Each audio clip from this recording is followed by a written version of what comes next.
Good morning.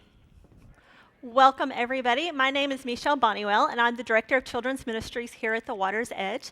We are so glad you're here this morning. I know it's a beautiful day outside, and we're so happy you decided to spend part of your morning with us. Tomorrow is Memorial Day, a day set aside to honor those soldiers who have fallen, those who sacrificed their lives, so that we can be here doing exactly this, so that we could be here worshiping and that we could live a life of freedom. Now, Memorial Day, I don't know if most of you knew this, started during the Civil War.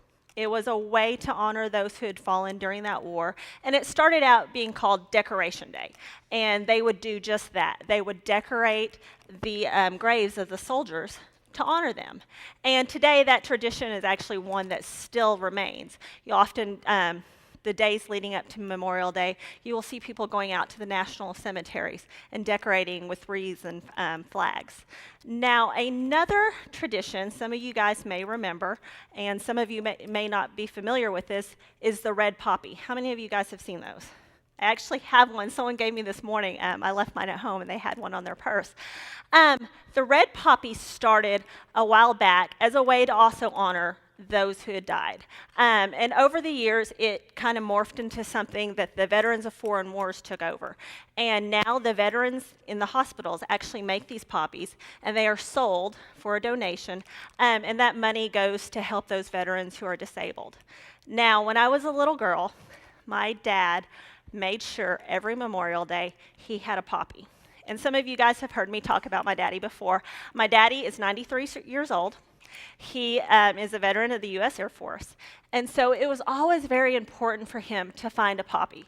And I can remember going all over town searching for poppies with him. If it wasn't at the grocery store, he would run over to the mall. If it wasn't at the mall, he'd go to the post office. He had to have a poppy. And as a kid, I'm thinking, what is so important about this? I mean, it's a little paper flower. It falls apart. What is so important about this? And when I got a little bit older, I finally asked my daddy, Daddy, why is this important? Why do you do this all the time? Why do we have to go all over town to find a poppy? And he told me, honey, it's for my friends. And as a kid, of course, that translates to, cool, friends. I want to meet them, Daddy. Honey, you can't. See, these were my friends that died in the war. My friends that gave their lives so that I could be here with you. I wear it to honor them. And as a kid, only 10, 11 years old, I didn't fully understand that. But as I got older, I realized, yeah, those men and those women, they gave their lives so that my daddy could be there with me. And my dad told me, you know what? The way you can honor them is to live a good life. Make the most of the time you have and chase those dreams. Now, as a kid, becoming an adult seemed a long, long way away. I couldn't wait to grow up. And now that I'm an adult, I wish I was a kid. But the thing I didn't realize as a kid that I do realize now as an adult is time is precious. And even more so than the preciousness of time is the realization that it's not in my time frame that things happen. It's God's time frame. I can want to do things, but God has a plan for me, and He has a timetable for me. And when I realized that I can honor my dad's friends, those soldiers who died, I can honor them by making the most of that time and living well. Now, most of us will go through a day and think about, at the end of the day, be like, where did the day go? Have you ever done that? Where you sit down at night before you go to bed and you're thinking, where did my day go? There's 24 hours in a day. Surely I can get things done. But life happens. And from day to day, we realize that time is fleeting. And sometimes we don't realize it because we don't have a visual of our time. And I actually have a visual for you guys here. It's gummy bears. Your kids that are here today know that gummy bears are my favorite candy ever, so that's why I have gummy bears. I just wanted to give you an example, a visual that you could see. Each gummy bear represents 1 week. In this jar, which isn't too terribly big, are 882 gummy bears. I counted each one of them last night, and unless our band ate some of them, they're all there. 882 weeks is how long it takes before a child who was born today will graduate high school. It's not that big of a jar, is it? Now, this jar has 152 gummy bears in it. I have a 14-year-old son. In 152 weeks, he will graduate high school. There's not much time left in that jar. This jar represents me. In 31 weeks, I will hit that milestone birthday of 40 years old. I have a bucket list that of things I wanted to do before I turned 40. There's like 60 things on them. I have 31 weeks to make that happen. And in this jar, there's 12 gummy bears. In 12 weeks, Pastor Craig will return, Flat Craig will be retired, and the gummy bears on my desk will mysteriously start to disappear again in just 12 short weeks. You see, these jars aren't that big. And when we see the time that we have, and we see that visual, it makes us want to make the most out of our time. In the book of Ecclesiastes, we find the author searching for life's purpose, on where to find happiness. At times, the book itself is blunt and skeptical, but it also examines those things that we take for granted, like time. Chapter 3 points out that life is all about timing. In fact, the word time appears 30 times in verses 1 through 8. But in verse 1, he points out a key thing. For everything there is a season and a time for every matter under heaven. For each thing we go through here on earth, there's a purpose. God has a plan for all of us and a purpose and a time frame. As we look at the rest of the passage, we see a time to be born, a time to die, a time to plant, and a time to pluck what is planted, a time to kill and a time to heal, a time to break down and a time to build up, a time to weep, a time to laugh, a time to mourn and a time to dance, a time to cast away stones and to gather stones together, a time to embrace, a time to refrain from embracing, a time to seek and a time to lose, a time to keep, a time to cast away, a time to tear and a time to sow, a time to keep silence and a time to speak, a time to love and a time to hate, a time for war and a time for peace. There is a time for everything. God has a timing for everything. And if we look closely at the verse, you can see that it brings out three aspects of life: our bodies, our souls, and our relationships. We need food to eat. We need crops. We're born. God gave us bodies and senses so that we could experience things, so that we could touch his creation. He gave us souls so we could have emotions. And it's through our bodies that we express those emotions. We cry, we laugh, we sing, we dance, we jump up and down, we show excitement.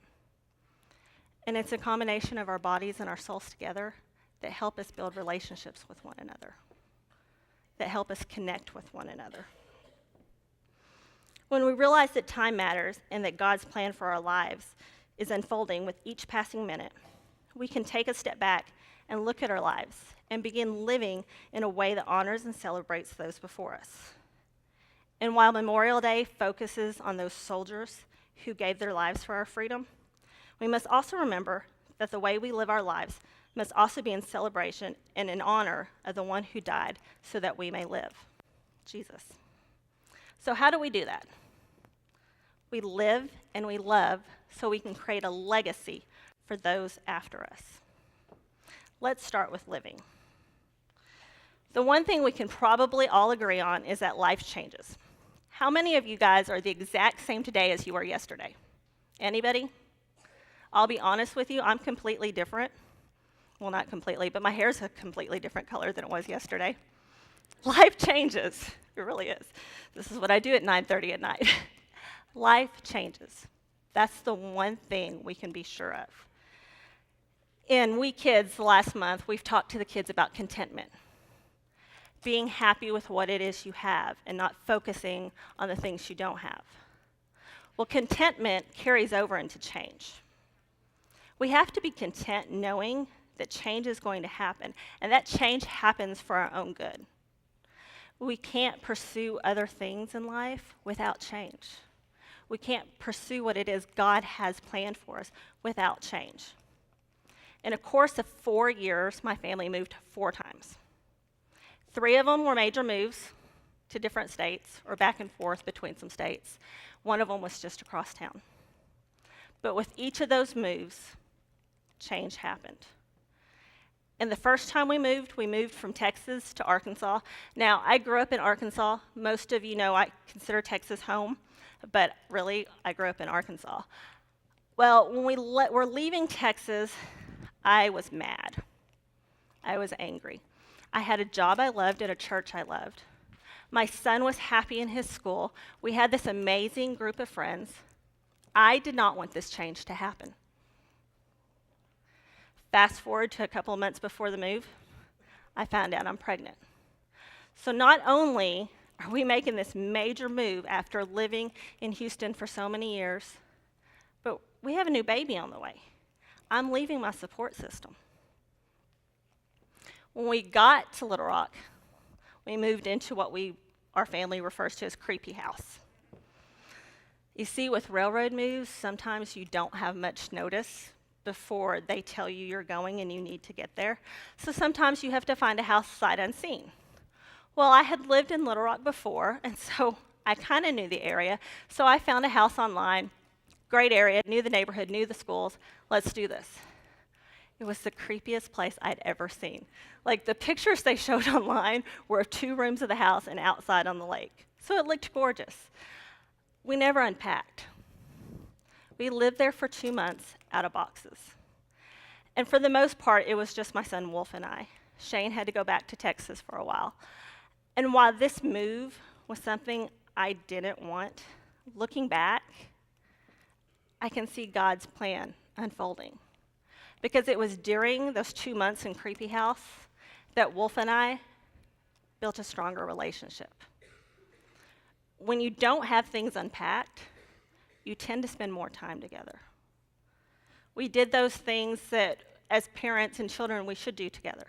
We studied our Bible together. We did nightly devotions. And I know you're thinking you're a children's pastor, you should be doing this anyway. Life happens. We learned how to cook meals in a crock pot. We basically camped for 2 months. And it was the greatest experience for Wolf and I. Fast forward to 11 months later, you're leaving Little Rock. Again, I was mad. I was happy again. I had a support system. Again, I was working in a church I loved. I'd only been there 11 months. You know, we had a new baby. It wasn't time to move. This time we were sent to Beaumont, Texas. And we spent 2 years in Beaumont. And some of you guys have heard me talk about Beaumont before. It was a horrible experience for me. I was lonely, I was isolated. Beaumont is kind of a closed community, so it wasn't easy to make friends. In fact, we drove an hour on Sundays to go to church in Houston, and then would make the commute back. But looking back, that time spent in Beaumont is where I relied on my faith. I relied on God to pull me through. I spent each day talking to him, asking him, what is the plan? Can you reveal it to me? And in those 2 years, I found myself growing stronger in that relationship. There's a time for everything, and there's a reason for those changes. It's through those changes that we grow. It's through those changes that our relationships grow. It's through those changes that our faith grows. The other thing we need to remember is to accept our limitations. Genesis chapter 1, verses 27-28 says this. So God created man in his own image. In the image of God, he created him. Male and female, he created them. And God blessed them. And God said to them, "Be fruitful and multiply, and fill the earth and subdue it, and have dominion over the fish of the sea, and over the birds of the heavens, and over every living thing that moves on earth." God created us in his image. That's one of my favorite things to tell the kids. Look, you are created in the image of God. You are special.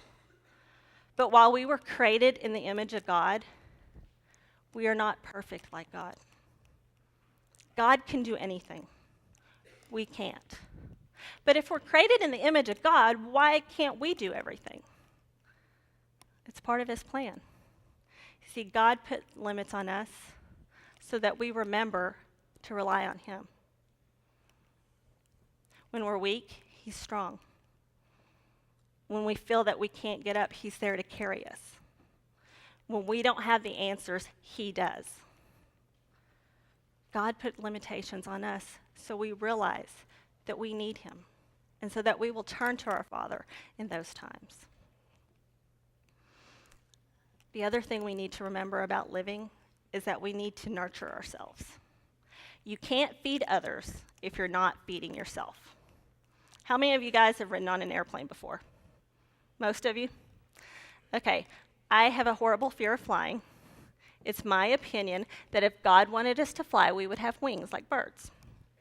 That said, if you've flown before, you've sat through the emergency drills, right? If the oxygen mask comes down, what are you supposed to do first? Put it on yourself. Now, as a mom, my first instinct would be to put it on my kid. And as a mom, honestly, my first instinct is to put on whoever's next to me. Because that's just the mother bear, the mother bear instinct. But here's the deal. You can't help the person next to you if you're passed out. And you can't help the person next to you if you pass out in the process. But if you feed yourself, if you put that mask on first, you give yourself the ability to feed others, to help others. John 15:5 says, "Yes, I am the vine, you are the branches. Those who remain in me, and I in them, will produce much fruit. For apart from me, you can do nothing." Have you guys ever seen a grapevine in a vineyard? I've always thought grapevines were beautiful. It's just this mass of vines and branches that come out. And if you've ever seen one, you see how they twine up. But the vine is the base. It's what holds those branches up. It creates the structure. It also connects it to the roots where the nourishment comes. And off those branches are the fruit. Now, apart from the vine, the branches can't grow. It can't bear fruit. Why? Because you cut off the nutrients. You cut off what gives it life. You cut it off, it shrivels, the fruit dies. When we cut ourselves off from God, we do that. We find ourselves shriveling, unable to bear fruit. There's something missing. We were made to live with God inside us, within us, not apart. Our lives are much the same as that of the branches of the vine. When we cut ourselves off from God, we find ourselves beginning to wither. But when we remember to remain faithful and turn to God in both times of joy and times of trouble, we are able to grow and flourish. Spend time in God's Word. Take time daily to be still, to listen, and to pray. Now, if you're like me, that be still part is tough. And that goes back to time. There's a million things we have to do. I know with my kids, there's practices to go to. It's summertime, you would think that would die down. Wolf brought me his summer football schedule. Monday through Friday, this kid has somewhere he has to be. Evenings, daytime. On top of that, there's other activities. It's hard to find time to be still. But you find time to eat, don't you? You find time to drink water. Find that time to be still, because just like that food and water, you need that time with God to grow and flourish. It's this relationship that will anchor us, just like the vine does to the branches. It nourishes us and it guides us. Now, what about love? You guys have heard me speak before, so you know I talk about love a lot. It's my favorite thing to talk about. But in this instance, I'm not talking about the romantic love. I'm not talking about the love that we have for our family. I'm talking about love in more of a sense of joy. And how, by exuding joy, we can show love to one another. It's about having empathy for our fellow man. It's about finding joy in even the worst situations and leaking Jesus so that others may also find joy. Now, when I say leaking Jesus to kids, they kind of look at me funny because they're like, well, what does that mean? It sounds kind of gross. But I mean living a life where your faith is evident. You don't have to scream to the mountaintops that you're a Christ follower. People can see it. And they look at you and they say, what is it about that person? They have this joy about them. I want that. How many of you guys have seen the viral video of the Chewbacca mom? Okay, if you guys haven't seen this, Google it when you get home. This lady, Candace Payne, was having a bad day. She was out shopping for new clothes, and much like me, it was a horrible experience. Nothing fit, and she was just having a horrible day. When she came across something that most of us would probably just look past, a Chewbacca mask, a kid's Chewbacca mask. And she buys this mask, and she gets out of the car, and she is just so happy that she has to share it with the world. And that's exactly what she did. She shares it with the world. She does this video, and it goes crazy on YouTube. And through the entire video, you can't help but laugh. You can't help but smile. Some friends and I were watching this 2 Friday nights ago. It was 9 o'clock at night. We were having a party for a friend who had just left his job at ConAgra. And someone brought it up because they were talking about how happy this lady was. So we pull it up.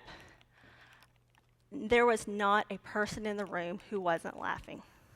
And because we're all mature adults, we did what mature adults did. We started calling all over the greater Omaha area to find a Chewbacca mask at 9 o'clock at night. We found one in Lincoln. And so at 9:45 at night, we call somebody in Lincoln and ask them to go buy this Chewbacca mask for us. She goes and she calls us, and it was like kids who did not get what they wanted for Christmas. Guys, they don't have the Chewbacca mask. We went from like happy to tears, just like that. But she says, but wait a minute, I have good news for you. There's 2 of them at the Papillion Target, you know, like a mile down the road from you. Guess we should have gone there first. So at 9:55 at night, we race into Target, mature adults that we are, and we got the Chewbacca mask. Now, Chad's going to come up here and help me with this. Guys, you cannot put this on and not be happy. Like, check it out. It's not made for adults, obviously. See if we can do it. There's just something about this mask, especially when it's on adult, that makes you laugh. Crushing my nose. You can take it off now. Thank you, Chad. I couldn't do that because I have the mic. Now, as much fun as this mask is, and as much as seeing this lady wear this mask and seeing Chad wear this mask makes us laugh, the video wasn't intriguing because of the mask. The video was intriguing because of this woman, because of the joy that exuded through her. There was just something about her as you watched her that made you say, I want to be her friend. And truth be told, I friended her on Facebook because I want to be her friend. She has this joy about her that she was having a horrible day. But you know what? She found this mask and she thought it was going to make others happy. And there's just this vibrance about her. Well, within a course of like 48 hours, this lady has been everywhere. Come to find out, she is actually a worship leader at a church in Texas. She was a theatrical music major at Ouachita Baptist University in Arkansas and moved to Texas with her family. And so she has been all over the place talking about this silly mask in this viral video. And in one of her interviews, she said this: "As far as the joy aspect, it is much deeper than the Chewbacca mask. It was fun watching it go viral and fun watching people get some joy out of it too. But at the core of real joy is faith. Joy will radiate that faith. When our faith is strong, our joy radiates. In fact, faith is a call to joy.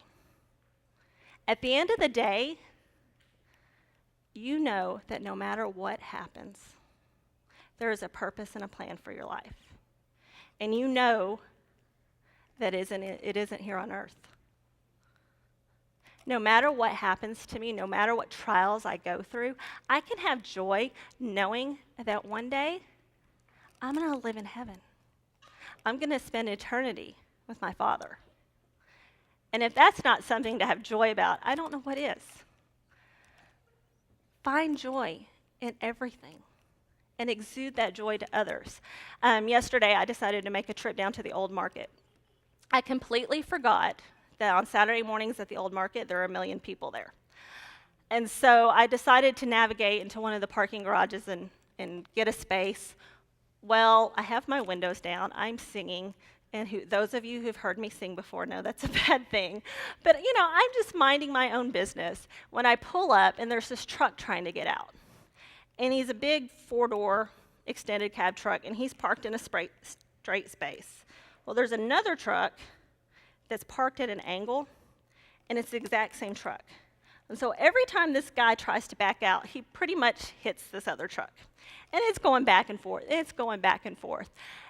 And you can see he's getting frustrated. He's got a friend that's trying to help him get it out. And it's mind-boggling to watch. It was frustrating to watch, but I had all day. I just kind of sat there. And, well, as I'm sitting there, I'm watching his kids. They're just playing. They're having a good time. They're laughing. They're laughing at the situation. They're laughing at Dad's friend almost getting hit by the truck. But there's just this joy about them.